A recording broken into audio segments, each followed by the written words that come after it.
সম্পত্তি নিয়ে সংসার সাজিয়ে ঠাকুরের সঙ্গে ছিলেন।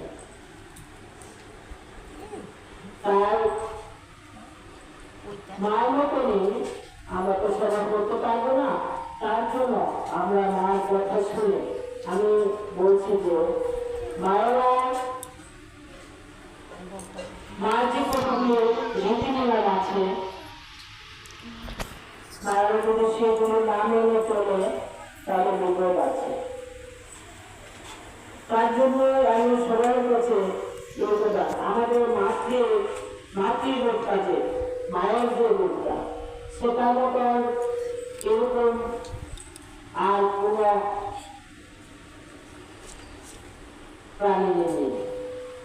আমি মনে করছি মায়েরা যেমন মা কি সুন্দর করে বসে আছেন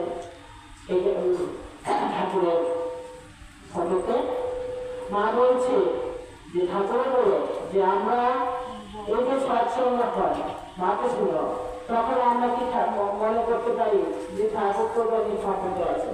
ঠাকুর আছে ফটোতে, ঘটে ঘটে ঘটে মানে ঘটে ঘটে মধ্যে ঘটে ঠাকুর সৎসঙ্গ